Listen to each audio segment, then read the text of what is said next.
Specially অনুভবে আজকে প্রাণের ঠাকুর সিরিজের সিজন 3 এর অন্তিম পর্ব, যেখানে দেখাবো আলমবাজার মঠের আরতি।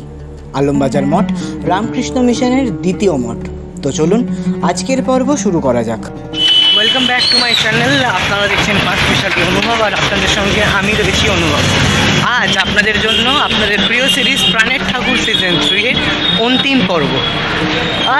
আপাতত এটাকে আমি অন্তিম পর্ব হিসেবে ধরি, কারণ অ্যাজ পার আই প্রমিস যে আমি আলমবাজার দিয়েই শেষ করবার ইচ্ছে ছিল সিজন 3-কে।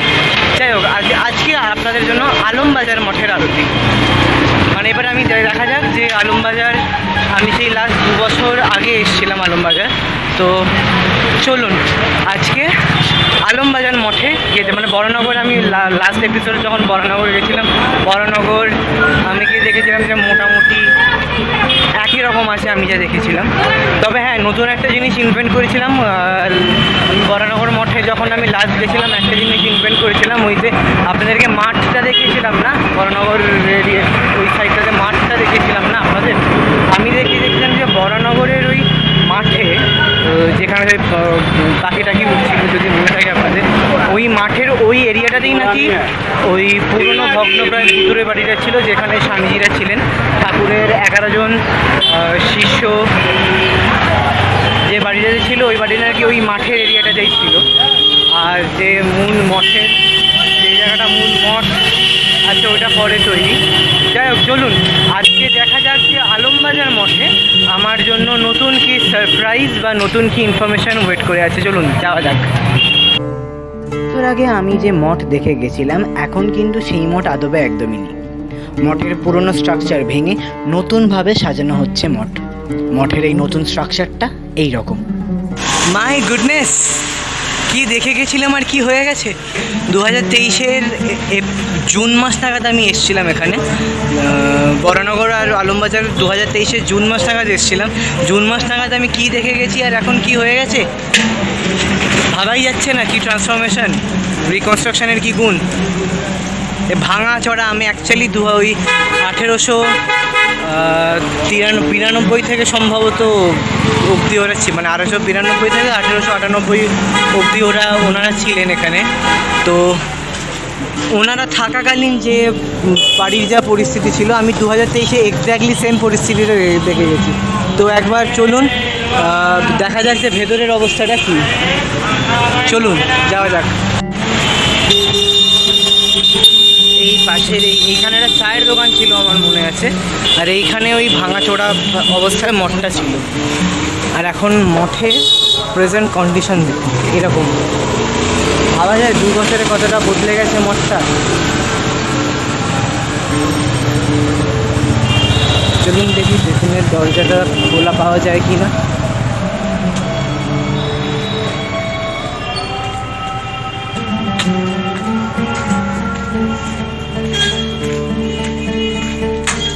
এইখান দিয়ে এন্ট্রেন্সটা ছিল আমার মনে আছে লাস্টবার। না, এন্ট্রেন্সটা বন্ধ। অ্যাকচুয়ালি আমি লাস্টবার যখন এসেছিলাম আলমবাজার মঠটা দেখতে, আমার মনে আছে পেছনের এই সাইডের এই গলিটা দিয়ে এন্ট্রিটা ছিল। আমার সেটা মনে ছিল বলে আমি পেছনের দরজাটা জানলাম, পেছনের দরজাটাও দেখলাম বন্ধ। তো প্রবলেম নেই, চলুন এই সামনেই একটা ওদের সন্ন্যাসীদের থাকার জন্য, মহারাষ্ট্রে থাকার জন্য একটা আলাদা একটা জায়গা আছে, যেটা আগের বাড়ি দেখে গিয়েছিলাম। আরতিটা ওখানেই দেখাবো আমি আপনাদের। তো চলুন একবার ওখানে গিয়ে কথা বলে দেখি যে পুরোনো মঠে ঢোকা যাবে কিনা। চলুন একবার, ব্যবস্থা তো করতে হবে। রিকনস্ট্রাকশনের পর ভেতরটা আমি দেখিনি, আমি আজকে এসেই দেখলাম যে রিকনস্ট্রাকশন হয়েছে। তো সামনের গলিটা।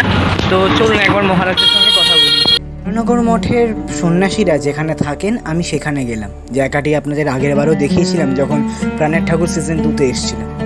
সেইখানে সন্ন্যাসী মহারাজের সঙ্গে দেখা করে আমি মঠে ঢোকার একটা ব্যবস্থা করলাম। হয়েছে ফাইনালি মঠের মধ্যে ঢোকা। তো চলুন যাওয়া যাক। আচ্ছা, দেখিয়ে দিই, এই হচ্ছে পুরনো মঠের নতুন স্ট্রাকচার। 2 বছর আগে যে স্ট্রাকচারটা দেখিয়েছিলাম সেটা ভুলে যান। এই হচ্ছে নতুন স্ট্রাকচার। এইখানে দড়ি আড়িয়ে দিয়ে গার্ড করা আছে। চলুন দড়ির তলা দিয়ে ঢুকি। এই সিঁড়ি দিয়ে উঠছি।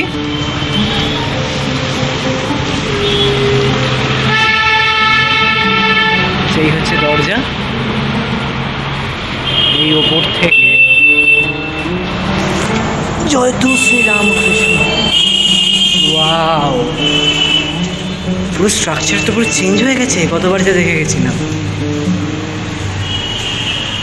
ওয়াও, কি সুন্দর লাগছে।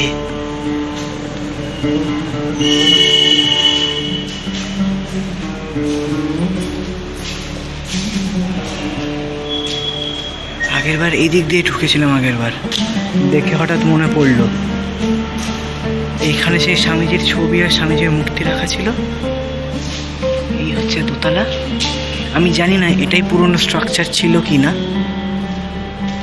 নাকি আমি আগে যে যা দেখে গেছিলাম ওইটা পুরনো স্ট্রাকচার, না এইটা পুরনো স্ট্রাকচার। সম্ভবত এইটা ঢোকার গেট ছিল, আমি ঠিক জানি না এক্স্যাক্টলি।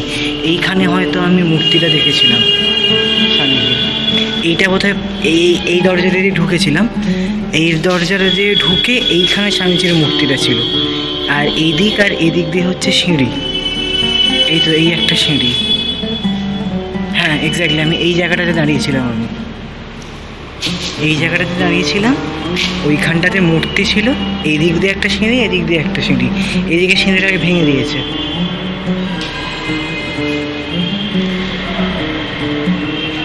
চলুন তাহলে এই সিঁড়িটা দিয়ে ওঠা যাক। এই দেখুন, এইটা হচ্ছে বাড়ির ভেতরকার নতুন স্ট্রাকচার। এইটা হচ্ছে নতুন স্ট্রাকচার বাড়ির।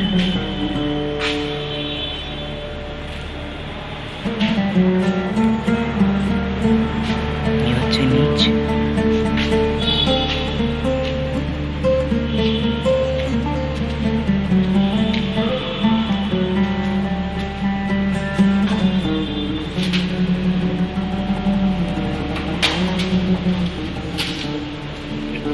এইখানে জুতোটা খুললাম, এইখানে জুতোটা খুলে উপরে যাচ্ছি। এবার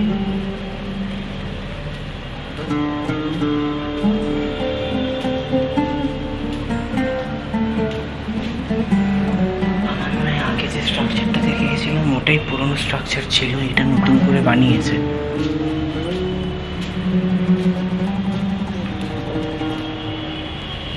এই জায়গাটা আমার মনে হচ্ছে পাইচারি করেছিল। এইখানে সেই পুরোনো ঠাকুরের ইয়েটা ছিল, যখন এখানে একটা ঠাকুরের বেদি হবে। আর আরেকটা যে সিঁড়ি, এই জায়গাটাতে একটা সিঁড়ি ছিল। আর এইটা ছিল স্বামীজির ঘর। এইটা ছিল স্বামীজির ঘর। So they are making the structure completely newly, in a complete new form.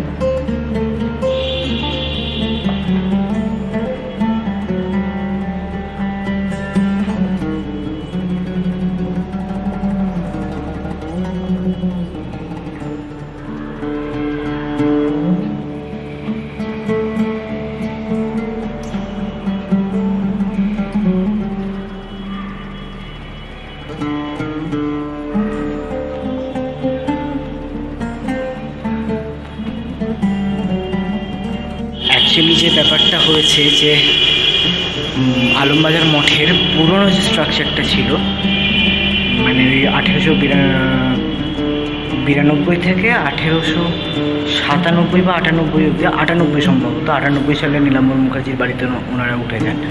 তো ওনারা যে বাড়িটাতে ছিল, ওই বাড়ির যে স্ট্রাকচারটা, ওই স্ট্রাকচারটাকে কমপ্লিটলি ভেঙে নতুনভাবে আলমবাজার মঠটাকে সাজানো হচ্ছে। আমি আজকে এখানে ভেতরে ঢুকে যা বুঝলাম, মানে বাইরে থেকেও কিছুটা আন্দাজ করেছিলাম আমি, তো আমি যা বুঝলাম আজকে এসে ভেতরটা দেখে আপনাদেরও দেখালাম, পুরো কমপ্লিটলি নতুনভাবে স্ট্রাকচার করা হচ্ছে মঠটাকে। তবে আমার মত যদি একান্তভাবে জানতে চান আপনারা, বা রামকৃষ্ণ মিশনের কর্তৃপক্ষ যদি জানতে চান, তাহলে আমি বলছি পুরনো স্ট্রাকচারটা রেখে দেওয়া না খুব ভালো ছিল। মানে ওখানে একটা বেশ নতুন ফিল আসছে, মানে নতুন ফিলটা এখানে আসছে, কিন্তু ওইখানে না আরও আমরা অতীতের সঙ্গে আমরা মানে অতীতকে ছুঁয়ে দেখতে পারছিলাম। পুরনো স্ট্রাকচারটা থাকা মানে আমরা অতীতকে ছুঁয়ে দেখতে পাচ্ছিলাম। যদি পুরনো স্ট্রাকচারটা রেখে দিলে আমরা অতীতকে, আমরা স্বামীজিকে আরও ছুঁতে পারতাম, আমরা শশী মহারাজকে ছুঁতে পারতাম, আমরা স্বামী ব্রহ্মানন্দকে ছুঁতে পারতাম, স্বামী রামকৃষ্ণানন্দকে ছুঁতে পারতাম, শশী মহারাজ রামকৃষ্ণানন্দ, স্বামী শারদানন্দকে ছুঁতে পারতাম, স্বামী নিরঞ্জনানন্দকে ছুঁতে পারতাম। পুরনো স্ট্রাকচারটাকে নতুনভাবে সাজিয়ে দিয়ে না একটা যেটা সমস্যা হয়েছে সেটা হচ্ছে যে অতীত থেকে আমরা হুট করে বর্তমানে চলে আসছি, আর অতীতের সঙ্গে সেইভাবে কানেকশানটা আমি জানি না। আগের বার আলমবাজার এসেছিলাম যখন আমি নতুন, মানে আমি সবার সঙ্গে খুব কানেক্ট করতে পেরেছিলাম প্রত্যেকের সঙ্গে, কিন্তু এখন আলমবাজার মঠ না, আমি আজকে যখন এলাম, যদিও আমি জানি না ফাইনাল কনস্ট্রাকশনের পর আলমবাজার মঠটা কী হবে, কিন্তু আলমবাজার মঠে আমি আগের বার এসে যত বেশি কানেক্ট করতে পেরেছিলাম, আমি এইবার পুরনো মঠে এসে কিন্তু তত আমি কানেক্ট করতে পারলাম না। আমি অনেক আশা নিয়ে এসেছিলাম আলমবাজার মঠে, কিন্তু কানেক্ট করতে পারলাম না, কারণ স্ট্রাকচারটাই পুরো চেঞ্জ করে দিয়েছে। এবার ওনাদের হয়তো একটা কিছু কারণ আছে, সে কারণে ওনার স্ট্রাকচারটা চেঞ্জ করেছেন, কিন্তু আমি না কানেক্ট করতে পারলাম না। সো দ্যাটস ইট, মানে আমার মতামত হচ্ছে এটাই। তো চলুন এবার আরতির জন্য অপেক্ষা করা যাক। এইবারই শুরু হলো আরতির জন্য অপেক্ষা।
আমার আজকের পর্ব আমি যদি পর্বটি ভালো লেগে থাকে তবে অবশ্যই একটা লাইক করে দেবেন এবং সাবস্ক্রাইব করে দেবেন। আগামী পর্বে আমি নতুন একটি পর্ব নিয়ে ফিরে আসছি আপনাদের কাছে। নতুন কোনো সিরিজ শুরু হবে কিনা সেটা তো বলে রাখো। আপাতত প্রাণের ঠাকুরের সিজন 3 হলো শেষ। হ্যাঁ, কি আরও একটা? ঠিক আছে, ভেবে দেখছি। আবার না একবার আপনাদের জন্য একটা এক্সটেন্ডেড ভার্সন নিয়ে আসবো। কিন্তু আপাতত সিরিজটা আমি এখানেই শেষ করলাম। কোথাও যাবেন না, সঙ্গে থাকুন, দেখতে থাকুন পাঁচমিশালি অনুভব। আমার আজকের পর্ব আমি এখানেই শেষ করলাম। যদি এই পর্বটি আপনাদের ভালো লেগে থাকে তবে অবশ্যই একটি করে লাইক আপনারা করে দিয়ে যাবেন, কারণ আপনাদের লাইকই আমার প্রেরণা। এবং অবশ্যই কমেন্ট সেকশনে জানিয়ে যাবেন যে প্রাণের ঠাকুর সিরিজের আগামী সিজন আপনারা দেখতে চান কি না। যদি দেখতে চান কমেন্ট বক্সে লিখে জানান। আগামী সিজনে খুব জলদি ফিরে আসছি নিয়ে আমি অনুভব। সঙ্গে থাকুন, কোথাও যাবেন না।